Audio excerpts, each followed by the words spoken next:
سلامونه ملګرو، زه ورور راغیم او تاسو ته د یوې نوې کیسې سره راغلی یم. تاسو ښایي کله هم دې ته پام نه وي کړی چې کله ناکله ستاسو د بانک د حساب څخه لږ پیسې د سرور چارج په نوم کمیږي، خو همدا ډېرې وړې پیسې د بانک یو کارکوونکی امان په یوه شپه کې د قرضونو ډک انسان څخه یو میلیونر جوړوي. یو ورځ یوه بوډۍ ښځه د خپل پاسبوک سره امان ته راځي او پوښتنه ترې کوي: هره اونۍ زما له حساب څخه دا پیسې ولې کمیږي؟ که سم جواب را نه کړې نن به کور ته ولاړ نه سې. په هغه وخت کې امان د خپل پلار د عملیاتو د مصرفونو له امله ډېر اندېښمن و، نو ذهن یې بل ځای بوخت و. هماغه وخت یو خطرناکه فکر ورته پیدا سو. هغه فکر وکړ نن سبا خلک دغو وړو پیسو ته چندانې پام نه کوي. په بانک کې شاوخوا 9.5 میلیونه حسابونه شته. کله هر حساب څخه یوازې 0.01 روپۍ کمه سي نو په یو وار سره 95,000 روپۍ جوړیږي، او که دا کار په میاشت کې 100 ځله وسي نو 3,80,000 روپۍ کیږي، چې د یوه کال له سخت کار څخه هم زیاتې دي. امان یوازې یو عادي کارکوونکی و. هغه مستقیم د خلکو له حسابونو څخه د پیسو د کمولو واک نه درلودی. د دې لپاره باید د بانک مرکزي سیستم ته داخل سوی وای. هغه کور ته ولاړی، د خپل پروګرامینګ مهارت یې استعمال کړي او په یوه شپه کې یو وایرس جوړ کړي. بیا یې د جعلي دفتر ایمیل له لارې د بانک مرستیال رئیس ته ولېږي. کله چې مرستیال رئیس ایمیل خلاص کړي، وایرس د هغه کمپیوټر ته داخل سو. د شپې کله چې دفتر تش و، امان هغه وایرس د ټول سیستم په منځ کې خپور کړي. د هغه هدف د مرکزي سیستم پاسپورت ترلاسه کول و. بله ورځ کله چې سکرټري کمپیوټر چلاند کړي، هغه خراب سو. د آی ټي مشر راوغوښتل سو. کله چې هغه د سیستم د جوړولو لپاره پاسپورت داخل کړي، وایرس هغه ثبت کړي. اوس امان بشپړ لاسرسی ترلاسه کړی و. وروسته د 15 لکه حسابونو څخه 0.01 روپۍ کمه کړه او د سرویس چارج په نوم یې وښودله. خو هغه نسوای کولی چې دا پیسې په مستقیم ډول خپل حساب ته واچوي، ځکه یې دا پیسې د داسې یو شرکت حساب ته انتقال کړې چې له تېرو 10 کلونو راهیسې هېڅ معامله پکې نه وه سوې. د دومره لویو پیسو په لیدو امان ډېر خوشحاله سو، خو ناڅاپه دروازه په زوره سره وټکېدله. په اصل کې د امان پلار د خمار له امله قرض اخیستی و او اوس په روغتون کې بستر و. هغه د قرض د ورکولو توان نه درلودی، نو قرض غوښتونکي غله ورپسې لېږلي وه. امان ووېرېدی، د کړکۍ څخه یې ټوپ کړل او وتښتېدی. په سړک کې یې یوه ټکسي ولیدله. سمدستي پکې کښېناستی او موټر چلوونکي ته یې 1000 روپۍ ورکړې او ویې ویل ژر مې کمرشل بانک ته ورسوه. موټر چلوونکي شاته وکتل او کله چې یې غله ولیدل، موټر یې په تیز رفتار سره وچلوي. امان فکر وکړ چې اوس خوندي دی، خو غله پر موټرسایکلانو لا هم ورپسې روان و. نه یوازې دا، بلکې هغوی ټوپک راویستی او پر موټر باندې یې ډزې شروع کړې. حالت روښانه و.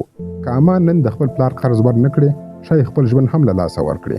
ستونزه دا وه چې 95,000 روپۍ څنګه راوباسي. که انلاین یې انتقال کړي نو ریکارډ به یې پاتې سي. که یې له امتحان څخه راوباسي، محدودیت لري. له ډېر فکر وروسته یې تر ټولو خوندي لاره پیدا کړه. مستقیم یې د بانک له کاونټر څخه نغدې پیسې اخیستلې. هغه سمدستي لیپټاپ راویستی او د بانک د سیستم له معلوماتو څخه یې په استفادې د هماغه جعلي شرکت په نوم یو ایمیل تیار کړي چې پکې کې د نغدو پیسو د اخیستلو غوښتنه سوې وه.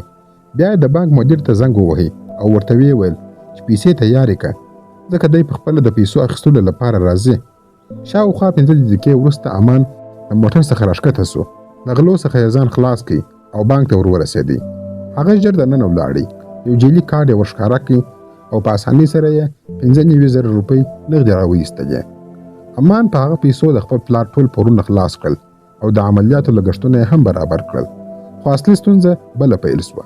کله چې امان دفتر ته ورسېدی، خبر ورکړه سو چې د بانک مرستیال رئیس په ډزو سره وژل سوی دی. د دې قضیې د پلټنې لپاره د بانک ټولې دروازې سمدستي وتړل سوې. د هغه کمپیوټر او هغه کسان چې له مشر سره یې لیدلي وه ټول تر څېړنې لاندې راغلل. دا هر څه چې امان ولیدل سخت وارخطا سو، ځکه هغه وایرس لرونکی ایمیل چې ده ورلېږلی و لا هم د مرستیال رئیس په کمپیوټر کې موجود و. که پولیسو هغه پیدا کړی وای، د آی پي ادرس له لارې به سیده امان ته رسېدلی وای. نو امان پرېکړه وکړه چې تر پولیسو مخکې باید ټول ثبوتونه له منځه یوسي. هغه په پټه د خپل یو همکار د موبایل څخه د کوټې نښه ترلاسه کړه. بیا یې د سپاکار بڼه غوره کړه او لیفټ ته ورخوتی. هغه د کوټې سکینر تیر کړي او 3 منزل ته ورورسېدی، هلته چې د بانک مرکزي سیستم وصل و. هلته یې ژر خط پیل کړي او تر ټولو لومړی یې د هغې ورځې ټول د کیمرو ویډیوګانې پاکې کړې. وروسته یې سیستم په زوره سره اپډیټ کړي او د بانک ټوله شبکه یې د 15 دقیقو لپاره بند کړه. د دې وروسته هغه د HR سیستم څخه د یو IT کارکونکي معلومات واخیستل او جعلي ID کارت یې ورته جوړ کړ. د همدې ID کارت په مرسته د بانک اصلي سرور خونې ته داخل سو. کله چې هغه د وایرس د پاکولو کار پیل کړ، د امنیت مشر ته سمدستي خبرتیا ورسېدله چې څوک د سرور خونې ته داخل شوی دی. امنیت مشر سمدستي هلته ورغلی. امان هم پوه سو چې څوک راغلی دی، خو لا هم د وایرس پاکېدو ته 3% پاته و. هغه په هوښیارۍ سره امنیت مشر مشغوله کړي او کله چې پاکول 100% ته ورسېدل، سیستم بیرته عادي سو او وایرس په بشپړ توګه سره ختم سو. امان له فرصت څخه ګټه واخیستل او له هغه ځای څخه ووتی. ژر یې د صفاکار کالي بدل کړل او تر دې مخکې چې څوک یې ونیسي بیرته خپلې څوکۍ ته راغلی. دی فکر کوي چې اوس به خبره لږ آرامه سي، خو بیا د هغه د پلار ډاکټرانو ورته نوی بد خبر ورکړي. هغه پیسې چې د مخکې غلا کړې وې تقریبا ختمې سوي وې او د درملنې د لګښتونو یوه کوچنۍ برخه هم نه وه پاته. له بلې خوا بانک بشپړ خبرداری ورکړی و. که بیا یې وایرس کارولی وای، دی به سده نیول سوی وای. امان سخت ناهیلی سوی و. هماغه وخت یې د کمپیوټر پر سکرین باندې د نورو بانکونو نومان ولیدل او له همدې ځای څخه یې نوې لاره پیدا کړه. دی بیا هماغه پخوانی چل وکاروي. دا ځل یې د 8 بېلابېلو بانکونو مدیرانو ته وایرس لرونکي ایمیلونه ولېږله. په دې ډول سره د 8 کروڑ بانکي حسابونو څخه یوازې لږ پیسې کمې کړې او په یوه شپه کې یې 8 لکه روپۍ وګټلې. په دې پیسو یې د خپل پلار ښه درملنه وکړه او یو لوی 400 متره کور یې واخیستی. خو کله چې پلار او زوی په دې خوشحالۍ کې ډوب وه، کیسه یو ځل بیا بدله سوه. د IT مشر ینګ ډان په یوه طریقه سره هغه پاکې سوي ویډیوګانې بیرته ترلاسه کړې. په ویډیو کې یو شکمن کس ښکاره کېدی. کله چې هغه کس یې ولیدی نو شک یې پر امان راغلی، ځکه چې دوی دواړه له ماشومتوب څخه یو ځای رالوی سوي وه. خو کوم قوي ثبوت نه و نو مستقیم یې څه نسوی کولی. له همدې امله هغې به تل پر امان باندې شک کوي.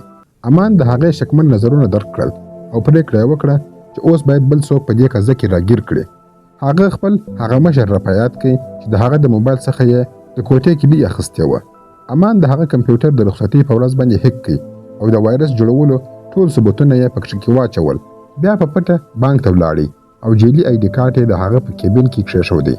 کله چې مشر له رخصتۍ څخه راستون سو، امنیتي کسانو سمدستي هغه ونیوی. ینګ ډانګ هم فکر وکړ چې اصلي مجرم ونیول سو او د بې ځایه پر امان باندې شک کړی و. خو په حقیقت کې دا ټول د امان ډېر هوښیار پلان و. د دې وروسته امان خپله دنده پرېښوده او پرېکړه یې وکړه چې بشپړه وخت هیکینګ ته ورکړي. خو بیا په کیسه کې یو بل لوی بدلون راغلی. د ښار یوه خطرناکه ښځه ډان خپله امان ته راځي. په اصل کې هغه هم د همدې طریقې له لارې له بانکونو څخه پیسې غلا کولې، خو د هغې ټکنالوژي د امان په شان پرمختللې نه وه. هغې امان ته د ګډ کار وړاندیز وکړي.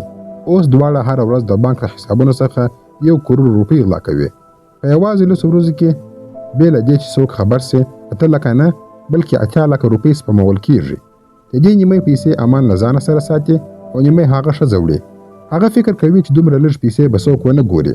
خو د بانک د سایبر سکیورټي مشر او د IT مشر ته شک پیدا کېږي چې یو څه ستونزه حتماً سته. هغوی یو داسې اکاونټ ویني چې له تېرو 10 کلونو راهیسې پکښې کې هېڅ ټرانزیکشن نه و سوی، خو اوس پکښې کې ناڅاپه بیا لوی پیسې را روانې دي. کله چې هغوی د اکاونټ تفصیل ګوري حیران پاته کېږي. د تېرو 2 میاشتو راهیسې د هر بانک اکاونټ څخه د سرویس چارج په نوم هماغه یو اکاونټ ته پیسې تللې وې. هماغه ورځ کله چې د سایبر سکیورټي مشر له دفتره کور ته روان و، یو موټرسایکل سپور بریدګر پر هغه باندې ډزې کوي. هغه سمدستي روغتون ته وړل کېږي. خو تر ټولو عجیبه خبره دا وه چې کله هغه په روغتون کې د مرګ او ژوند ترمنځ جګړه کوي، یوه مرموزه ښځه د نرسې په لباس کې ورته راځي. هغې ښځې هغه په پټه د روغتون څخه وایستي. بل لور ته شیډو بولټ چې د امنیت مشر دی د هغه د عاشق شخصي معلومات ګوري، خو معلومه سول چې ټول معلومات جعلي دي. په ملي ډیټابیس کې یې هیڅ سم ریکارډ نه پیدا کېږي. هغه سړی بشپړ مرموز و. کله چې امان په خبرونو کې د هغه سړي د مرګ خبرې ویني، سمدستي پوهېږي چې په موټرسایکل برید کوونکی د هماغې ښځې ډان سړی و. او کله چې ورته معلومه سوه چې د هغې راتلونکي هدف د هغې د ماشومتوب ملګری شیډو بولټ دی، نو سمدستي د ډان لیدو ته ورځي. خو امان پوهېدی چې هغه ښځه به یې دومره په اسانۍ سره پرې نږدي. اوس ورسره یوازینۍ لاره پاته وه چې هغه ښځه ووژل سي. د دې لپاره امان خپل تر ټولو باوري ملګري ګولډن هیر له ځانه سره ملګري کوي. هغه نیمه پیسې اخلي او د ځمکې لاندې ګینګسټرانو ته ځي او د ډان د وژلو قرارداد ورسره کوي. خو اصلي ټویسټ دا و چې د هماغه ګینګسټرانو مشر په خپله ګولډن هیر و. هغه سمدستي د امان خبره مني. امان ته د ډان ټول عادتونه معلوم و. هغه هر سهار یو ځانګړي رستورانت ته د سهار د ناشتې لپاره تلله او په هغه وخت کې یوازې یو باډیګارډ ورسره و. همدا د برید تر ټولو ښه موقع وه. بل سهار ګولډن هیر له خپلو کسانو سره رستورانت ته ننوځي او ډان له هرې خوا څخه محاصره کوي.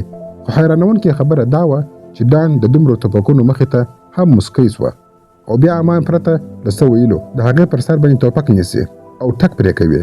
خو اصلي حقیقت بل څه و. ګولډن هیر له مخکې د ډان سره شریک و او د امان هر حرکت یې څاري. اوس حالت په بشپړ ډول سره بدل سوی و. ډان امان ونیوی. هغې ګولډن هیر ته وویل چې 3 ورځې زوړ خراب سوی موږک په بوجۍ کې واچوه او د امان پر سر باندې یې وروتړه تر څو هغه ته شکنجه ورکړي. هغې پر هغه باندې فشار واچوي او امان یې اړ کړي چې ټول د وایرس کوډ او معلومات ورکړي. بالاخره د دې سخت شکنجې وروسته امان مات سو او مجبوره سو چې له بانک څخه د پیسو ایستلو ټولې لارې او د خپل سیستم راز ډان ته ووایي. کله چې ټول د بانک د پیسو غلا کولو کار پای ته ورسېدی ګولډن هیر احساس وکړ چې نور امان ته اړتیا نشته. نو پلان یې جوړ کړ چې هغه تر پله لاندې یوسي او ویې وژني. خو کله چې هغه د وژلو په حال کې و د امان سترګې پر یوه خښته باندې ولګېدلې او پر هغه باندې یې 1 روپۍ ولیدله. داسې ورته اشاره وسوه چې یو کار باید وکړي. ناڅاپه امان خښته پورته کړه او په ټوله زور سره یې ګولډن هیر پر سر باندې وویشتې. په یوه وار سره ګولډن هیر پر ځمکه باندې ولوېدی. له هغه ځای څخه شاوخوا 40 متره لرې یو انجلي موټر تېرېدی. امان چې له مرګ څخه خلاص سو بشپړ بدل سوی و. له ډېر فکر وروسته هغه پرېکړه وکړه چې بیرته بانک ته ولاړ سي او وایرس ختم کړي او ډان ودروي. د اپریل د 16 پر سهار امان یو توپک راویستی او بانک ته ننوځي. له امنیتي کسانو سره تر جګړې وروسته په سختۍ دننه رسېږي. خو کله چې اصلي سرور ته ورسېږي د هغه د ماشومتوب ملګري شیډو بلټ یې مخې ته راځي. امان هغه ته تشریح ورکوي چې د وایرس ختمولو لپاره راغلی دی. ورو ورو شیډو بلټ پر هغه باندې باور کوي. د وایرس ختمولو کار نیمایي ته رسېدلی و چې د امنیت مشر هلته راورسېدی او امان پوه سو چې دا سړی هم د ډان سره تړاو لري. نو خپل ژوند یې په خطر کې واچوي او د هغه د مخنیوي هڅه یې وکړه. بالاخره وایرس په بشپړ ډول سره حذف سو. خو هماغه وخت د مرکزي دفتر مشر شیډو بولټ له دیوالو خواته ټېل وهي او نیسي یې. امان سمدستي ډزې کوي. هغه یوازې یو مرمۍ په خپل بدن باندې وخوړله او د شیډو بولټ ژوند یې وژغوري. د ډزو غږ چې کله امنیتي کسانو واورېدی په بشپړ چمتووالي سره هلته راورسېدل او حالت تر کنټرول لاندې راغلی. امان ټپي سوی و نو په امبولانس کې روغتون ته یوړل سو. ټول فکر کوي چې له علاج څخه وروسته به ورباندې قانوني اقدام وسي. خو اصلي ټویسټ لا پاته و. امبولانس په لاره کې ورک سو. کله چې امان بیرته په هوښ کې راغلی ځان یې په یوه عجیبه ځای کې ولیدی. هلته ټول موجود کسان د لوړې کچې هیکران وه او داسې ښکاره کېده لکه د هغه راتګ ته چې انتظار باسي. بیا یو سړی مخې ته راغلی چې پر بازو یې د مرمۍ نښه وه. امان د هغه په لیدو سره ډېر حیران سو. هغه د هماغه بانک د سایبر سکیورټي مشر و چې مخکې مړ سوی و. هغه مسکی سو او ویې ویل وروره ډیجیټل کارما ته ښه راغلی او همدلته د فلم کیسه پای ته رسېږي. خپل نظرونه مو په کمنټ کې راسره شریک کړي. ویډیو لایک او شیر کړئ. زموږ یوټیوب چینل هم سبسکرایب کړئ. تر بلې ویډیو پورې مو الله مل شه. مننه.